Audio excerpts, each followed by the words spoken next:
রহমতুল্লাহি ওয়া বারাকাতুহু নাহমাদুহু ওয়া নুসাল্লি আলা রাসূলিহিল কারীম আম্মা বা'দু ফাআউযু বিল্লাহি মিনাশ শাইতানির রাজীম বিসমিল্লাহির রহমানির রহিম। জাপান থেকে সোনিয়া শারমিন নামে এক বোন প্রশ্ন করেছেন, আমি জাপানে থাকি। এটা একটা অমুসলিম দেশ যেখানে খাবারে শূকরের ব্যবহার অনেক বেশি। সি ফুডেও এরা শূকর ব্যবহার করে। প্রতিটা খাবারের উপাদান পড়ে পড়ে কিনতে হয়। দেশটা দ্বীপ দেশ বলে সামুদ্রিক অনেক প্রাণী খাবারে ব্যবহার করা হয়।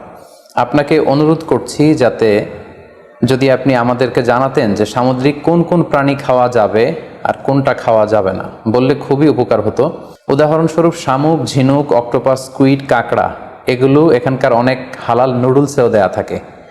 বাংলাদেশি হওয়ায় এগুলো তেমন একটা খাওয়া হয়নি। এগুলো কি হালাল? প্রিয় বোন, আপনাকে ধন্যবাদ।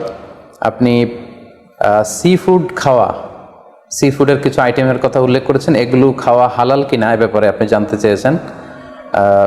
স্পেসিফিকলি সামুদ্রিক কোন কোন প্রাণী খাওয়া যাবে আর কোন কোন প্রাণী খাওয়া যাবে না, এটি ছিল আপনার প্রশ্ন। বিশেষ করে উদাহরণস্বরূপ শামুক, ঝিনুক, অক্টোপাস, স্কুইড এবং কাঁকড়ার কথা আপনি উল্লেখ করেছেন। এই প্রশ্নের উত্তরে আমরা বলবো যে আল্লাহ তাআলা আমাদের জন্য, বিশ্বাসীদের জন্য যেটা তৈয়িবাত অর্থাৎ পবিত্র খাবার রয়েছে এগুলোকে খাওয়া আমাদের জন্য হালাল করেছেন। আর যত খাবাইস বা অপবিত্র নোংরা খাবার রয়েছে সেগুলো তিনি আমাদের জন্য হারাম করেছেন। সূরাতুল বাকারার 172 নম্বর আয়াতে আল্লাহ তাআলা ইরশাদ করছেন, ইয়া আইয়ুহাল্লাযীনা আমানু কুলু মিন তাইয়্যিবাতি মা রাযাকনাকুম ওয়াশকুরু লিল্লাহি ইন কুনতুম ইয়্যাহু তা'বুদুন। অর্থাৎ ওহে বিশ্বাসীরা, আমি তোমাদেরকে পবিত্র জিনিস থেকে যেটা রিজিক হিসেবে দান করেছি তোমরা সেটা খাও, অপবিত্র কোনো কিছু তোমরা খেও না। পাশাপাশি সূরাতুল আরাফের 157 নম্বর আয়াতে আল্লাহ তাআলা ইরশাদ করছেন, ওয়া ইউহিল্লু লাহুমুত তাইয়্যিবাতি ওয়া ইউহাররিমু আলাইহিমুল খাবাইস। অর্থাৎ তিনি তোমাদের জন্য তৈয়িবাত বা পবিত্র খাবারগুলোকে তিনি হালাল করেছেন, আর অপবিত্র যত খাবার আছে এগুলো তিনি তোমাদের জন্য হারাম করেছেন। তো কোন জিনিস খাওয়া আমাদের জন্য হালাল আর কোনটা খাওয়া হারাম, এক্ষেত্রে আমরা বিশ্বাসীরা এই মূলনীতি সবসময় অবলম্বন করতে হবে যে যেটা তৈয়িবাত পবিত্র সেটা আমাদের জন্য খাওয়া, সেটা কনজিউম করা আমাদের জন্য হালাল, আর যেটা খাবাইস অপবিত্র সেটা কনজিউম করা আমাদের জন্য হারাম। যেমন কালামুল্লাহ মাজিদ আল্লাহ তাআলা আমাদেরকে জানিয়েছেন যে রক্ত খাওয়া হারাম, যেহেতু এটা খাবাইস। শূকরের গোশত খাওয়া হারাম, মৃত প্রাণী খাওয়া হারাম। আল্লাহ ছাড়া অন্য কোনো দেবদেবীর নামে যে প্রাণীগুলোকে স্লটার করা হয়েছে, উৎসর্গ করা হয়েছে, বলি দেওয়া হয়েছে, এগুলোর গোশত খাওয়া হারাম, কারণ এগুলো সব হচ্ছে মিনাল খাবাইস, অপবিত্র। এ পর্যায়ে ডিরেক্টলি যদি আপনার প্রশ্নের উত্তরে আসি যে সি ফুডের ব্যাপারে, সমুদ্র থেকে প্রাপ্ত যে প্রাণী বা খাবার এগুলোর ব্যাপারে কোরআন আমাদেরকে কি জানিয়েছে, সেক্ষেত্রে আমরা সূরাতুল মায়েদার 96 নম্বর আয়াতকে এখানে উল্লেখ করতে চাই, যেখানে আল্লাহ তাআলা ইরশাদ করছেন, উহিল্লা লাকুম সাইদুল বাহরি ওয়া তুআমুহু মাতাআল লাকুম ওয়া লিস-সাইয়ারা। অর্থাৎ তোমাদের জন্য সাগরের শিকারকে হালাল করা হয়েছে। সাগর থেকে আমরা মাছ বা অন্যান্য যে কোনো জিনিসে শিকার করি না কেন সেটা খাওয়া, কনজিউম করা সেটা আমাদের জন্য হালাল। পাশাপাশি সাগরে মৃত যা পাওয়া যায় এটাও আমাদের জন্য হালাল।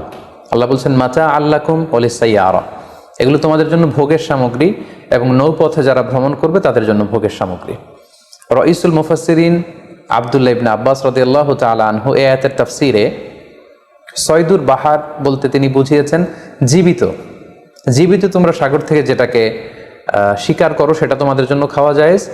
আর ওয়া তুআমুহু দ্বারা তিনি উদ্দেশ্য নিয়েছেন মৃত, অর্থাৎ সাগর থেকে প্রাপ্ত যে কোনো প্রাণী জীবিত হোক কিংবা মৃত হোক, যেভাবে আমরা আহরণ করি না কেন সেটা খাওয়া আমাদের জন্য হালাল। তার মানে সি ফুডের ব্যাপারে কোরআনের দিক নির্দেশনা হচ্ছে সাগর থেকে প্রাপ্ত জলজ যত ধরনের প্রাণী আছে সেটা চাই জীবিত হোক কিংবা মৃত হোক, সেটাকে আল্লাহ তাআলা আমাদের জন্য খাওয়া হালাল করে দিয়েছেন। প্রিয় বোন, এবার যদি আমরা সুন্নার দিকে তাকাই তাহলে দেখব যে সুনানে নাসাইর একটি হাদিস আমরা এখানে উল্লেখ করতে পারি, যেখানে সাহাবারা আল্লাহ রাসূল সাল্লাল্লাহু আলাইহি ওয়াসাল্লামকে প্রশ্ন করেছিলেন যে ইয়া রাসূলুল্লাহ, আমরা যখন নৌ ভ্রমণে বের হই তখন আমাদের কাছে মিষ্টি পানি খুব কম থাকে, আমাদের সংগ্রহে পানি খুবই কম থাকে, আর সেটা দিয়ে যদি আমরা অজু করে ফেলি তাহলে আমরা তৃষ্ণার্ত হয়ে যাব। হাদিসের ভাষ্যটি ছিল এমন যে ইয়া রাসূলুল্লাহ, ইন্না নারকাবুল বাহরা ওয়া নাহমিলু মা'ানাল কলিলা মিনাল মা ফাইন তাওয়াদ্দানা বিহি আতিশনা আফানা তাওয়াদ্দাউ মিন মাইল বাহর আফানা তাওয়াদ্দাউ মিন মাইল বাহর। সাহাবারা প্রশ্ন করেছিলেন, ইয়া রাসূলুল্লাহ, আমরা কি সাগরের পানি দিয়ে অজু করতে পারবো? সাগরের পানি দিয়ে কি অজু করা জায়েজ? আল্লাহ রাসূল সাল্লাল্লাহু আলাইহি ওয়াসাল্লাম এই প্রশ্নের উত্তরে বলেছিলেন, হুয়া তাহুরু মাউ, হ্যাঁ অবশ্যই তোমরা সাগরের পানি দিয়ে অজু করতে পারবে, কারণ সাগরের পানি পবিত্র। যদিও আমরা জানি যে সাগরের পানি লবণাক্ত, কিন্তু সাগরের পানি পবিত্র, তোমরা সাগরের পানি দিয়ে অজু করতে পারবে। প্রশ্নের উত্তর এতটুকু দিয়ে তিনি ক্ষান্ত হননি, তিনি এক্সট্রা আরও একটা স্টেটমেন্ট তিনি দিয়েছেন, সেটা হচ্ছে আল হিল্লু মাইতাতুহু। আল হিল্লু মাইতাতুহু মানে হচ্ছে সাগরের মৃত প্রাণী খাওয়াও তোমাদের জন্য হালাল। অর্থাৎ সাগরের পানি পবিত্র আর সাগরের মৃত প্রাণী এগুলো তোমাদের জন্য খাওয়া হালাল। সম্মানিত সুধী, কোরআনের এই আয়াতটি এবং সুনানে নাসাইর এই হাদিসের বর্ণনা থেকে, আল্লাহ রাসূল সাল্লাল্লাহু আলাইহি ওয়াসাল্লামের উত্তর থেকে আমরা বুঝতে পারলাম সাগর থেকে পাওয়া যত ধরনের সি ফুডের আইটেম হতে পারে, যত ধরনের খাবার হতে পারে, সেটা চাই জীবিত হোক কিংবা মৃত হোক, সেগুলো আল্লাহ তাআলা আমাদের জন্য কনজিউম করা, সেগুলো খাওয়া, সেগুলো আহরণ করা, সেগুলো শিকার করা আল্লাহ তাআলা আমাদের জন্য বৈধ করে দিয়েছেন। তবে কোনো স্কলার গুটি কয়েক প্রাণীর ব্যাপারে তারা দ্বিমত পোষণ করেছেন, কিন্তু আমরা যদি মেজরিটি স্কলারদের দিকে তাকাই তাহলে দেখব গোটা বিশ্বে যত স্কলার আছে মেজরিটি স্কলাররা ওনারা সি ফুডের সকল আইটেম খাওয়া হালাল, শিকার করা হালাল, খাওয়া হালাল বলে ওনারা মন্তব্য পেশ করেছেন।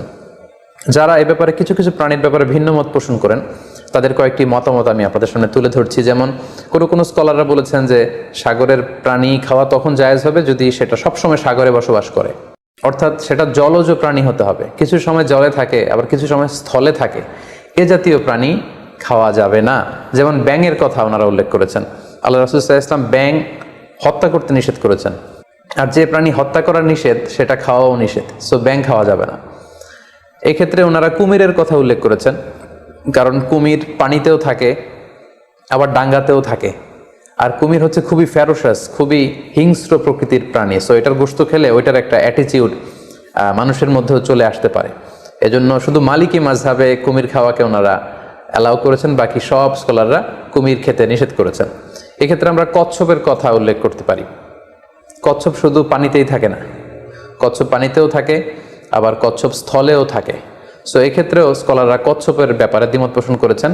তবে শাফি মাযহাবে কচ্ছপ খাওয়া জায়েজ, তবে সেক্ষেত্রে ওনারা শর্ত আরোপ করেছেন যে এটাকে স্লটার করে, জবাই করে তারপরে কচ্ছপের মাংস খেতে হবে। সাগরের প্রাণীর ক্ষেত্রে হানাফি মাযহাবের মূলনীতি হচ্ছে যে সাগর থেকে যেটা মাছ হিসেবে আহরণ করা হয় শুধু সেটা খাওয়া যাবে। আই রিপিট, আমি আবারও বলছি, হানাফি স্কুল অফ থটে ওনাদের মূলনীতি হচ্ছে যেটাকে আমরা মাছ বলি, সাগর থেকে প্রাপ্ত শুধু ওই প্রাণী যেটা মাছ সেটা খাওয়া যাবে। যেটাকে দেখতে অনেকটা কীট পতঙ্গের মতো মনে হয়, যেটা দেখতে অনেকটা পোকামাকড়ের মতো মনে হয়, হানাফি স্কুল অফ থটে সেটাকে নাজায়েজ বলা হয়েছে। যেমন প্রিয় বোন, আপনি প্রশ্ন করেছেন যে শামুকের কথা, ঝিনুকের কথা, কাঁকড়ার কথা, সো এগুলো খাওয়া হানাফি স্কুল অফ থটে মাকরু বলা হয়েছে। ওনারা মনে করেন যে এগুলো মাছ জাতীয় প্রাণীর অন্তর্ভুক্ত নয়, বরং এগুলো দেখতে অনেকটা কীট পতঙ্গ বা পোকামাকড়ের মতো, এগুলো জলজ প্রাণী, ফলে এগুলো খাওয়া যাবে না। পাশাপাশি হানাফি স্কুল অফ থটে মাছের ক্ষেত্রেও নিয়ম হচ্ছে যে মাছটা জীবিত আপনাকে শিকার করতে হবে। সেটা যদি মৃত হয়, পানিতে ভেসে আছে, যেটাকে তফি বলে আরবিতে, এই জাতীয় মরা মাছ খাওয়া যাবে না। এর কারণ ওনারা এক্ষেত্রে খুব এক্সট্রা কশন ওনারা ব্যবহার করেছেন, অর্থাৎ মাছ যদি মরে পানিতে ভেসে থাকে সেক্ষেত্রে এটা কি স্বাভাবিক মৃত্যু হয়েছে মাছের, নাকি বিষাক্ত কোনো জিনিস খেয়ে মাছের মৃত্যু হয়েছে সেটা আমরা জানি না। তো সেক্ষেত্রে ওনারা বলেছেন যে মরে পানিতে ভেসে আছে এরকম মাছ খাওয়া যাবে না, বরং জীবিত অবস্থায় আহরণ করতে হবে। পাশাপাশি হানাফি স্কুল অফ থটে আরও একটি বিষয়কে শর্ত আরোপ করা হয়েছে, সেটা হচ্ছে খবিস হতে পারবে না, মিনাল খাবাইস হতে পারবে না, অর্থাৎ দেখতে এটাকে একটু অপছন্দনীয় লাগে, দেখতে কেমন কেমন যেন লাগে। আমাদের মানবিক যেই আমাদের চিন্তা বা গুণাবলী, আমরা সাধারণত সেটাকে দেখতে সুন্দর লাগবে না, সেটাকে কেটে ফ্রাই করে খেতে আমাদের ভালো লাগবে না, এরকম হলেও সেটা খাওয়া যাবে না। তাদের মূলনীতি হেদায়েতে যেটা এসেছে সেটা হচ্ছে মাসিও আসামাক ফাকুয়া খবিস, সাগরের প্রাণীর মধ্যে মাছ ছাড়া যা আছে হানাফি স্কুল অফ থটে তারা বলছেন যে এগুলো সবগুলোই খবিস, এগুলো তৈয়িবাত নয়। কোরআনে আল্লাহ তাআলা আমাদেরকে যে তৈয়িবাত খাবারকে হালাল করেছেন সেটা এর অন্তর্ভুক্ত নয়। তো এই কয়েকটি দ্বিমত ছাড়া আমরা যদি গোটা ওয়ার্ল্ডের মেজরিটি স্কলারদের দিকে তাকাই তাহলে দেখব যে ওনারা সব ধরনের সি ফুডকে হালাল করে দিয়েছেন। কারণ কোরআনের এই আয়াতটি যেটি আমি বললাম যে উহিল্লা লাকুম সাইদুল বাহরি ওয়া তুআমুহু, এটি এবং রাসূল সাল্লাল্লাহু আলাইহি ওয়াসাল্লামের স্টেটমেন্ট আল হিল্লু মাইতাতুহু, সাগরের যে কোনো প্রাণী এটা মরা হলেও খাওয়া জায়েজ, এই আয়াতটি এবং এই হাদিসটি এটা হচ্ছে খুব জেনারেল স্টেটমেন্ট, ব্যাপকভাবে সাগর থেকে প্রাপ্ত সকল খাবারের ক্ষেত্রে এটা প্রযোজ্য। যদিও হানাফি স্কুল অফ থটে কিছু কিছু সিফুডকে মাকরু বলা হয়েছে, কিন্তু এগুলোকে আসলে হারাম বলার সুযোগ নেই, কারণ কোনো প্রাণীকে খাওয়া হারাম এটা বলতে হলে অকাট্য দলিলের প্রয়োজন। আল্লাহ দিল্লাল কাতঈয়া ছাড়া আসলে কোনো জিনিসকে হারাম বলা যায় না।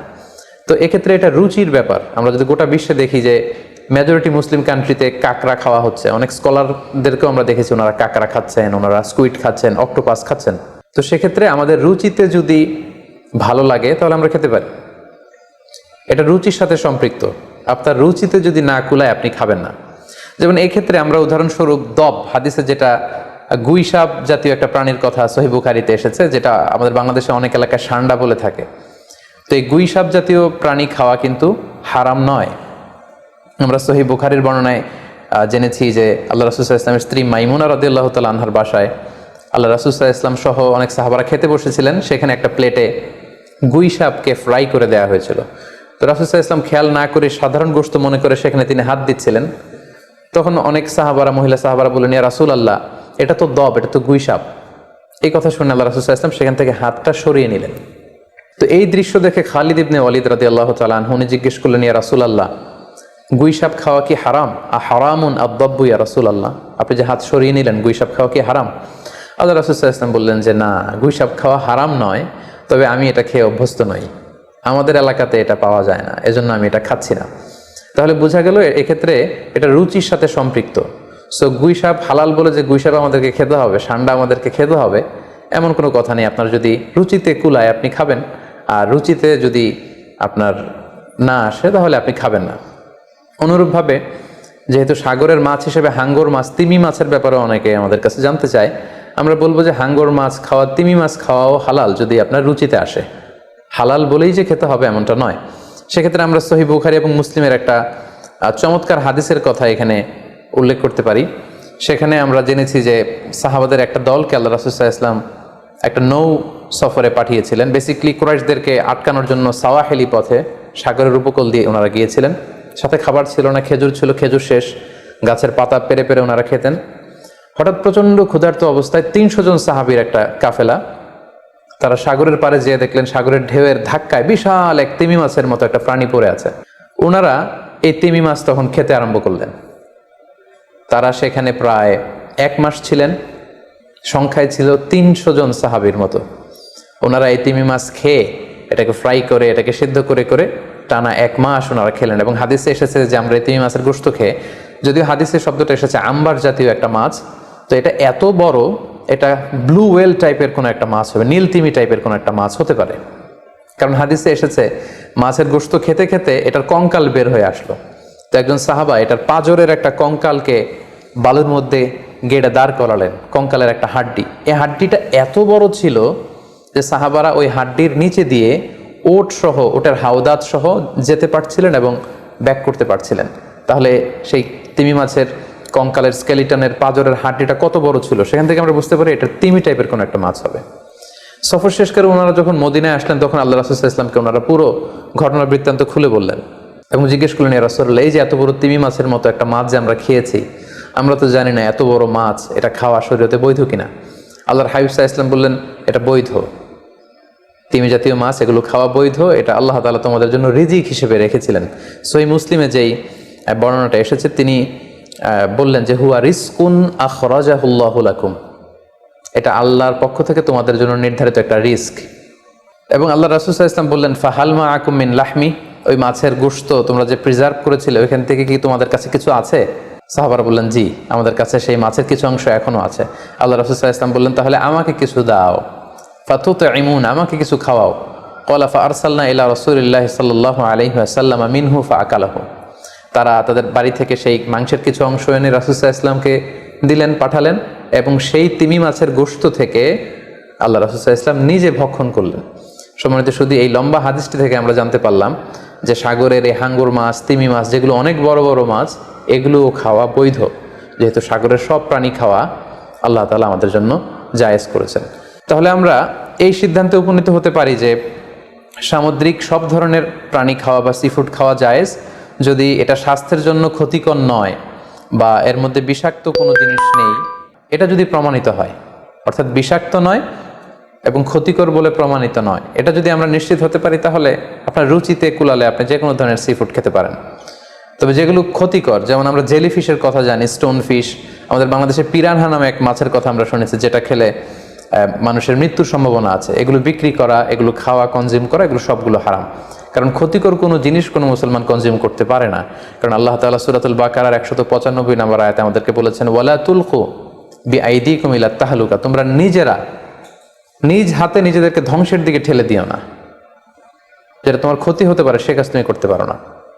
পাশাপাশি সূরাতুন নিসার 29 নম্বর আয়াত আল্লাহ তাআলা বলছেন, ওয়ালা তাকতুলু আনফুসাকুম ইন্নাল্লাহা কানা বিকুম রহিমা, তোমরা নিজেরা নিজেদেরকে হত্যা করো না, কারণ আল্লাহ তাআলা তোমাদের উপর খুবই বেশি দয়া পরবশ, তিনি মেহেরবান। তাহলে এই আয়াতগুলোর আলোকে আমরা বুঝতে পারলাম যে বিষাক্ত এবং ক্ষতিকর বলে প্রমাণিত নয় এরকম যে কোনো ধরনের সি ফুড যদি আপনার রুচিতে আসে আপনি খেতে পারবেন। ফলে শামুক, ঝিনুক, অক্টোপাস, স্কুইড, কাঁকড়া, যদিও হানাফি স্কুল অফ থটে এগুলোকে মাকরু বলা হয়েছে,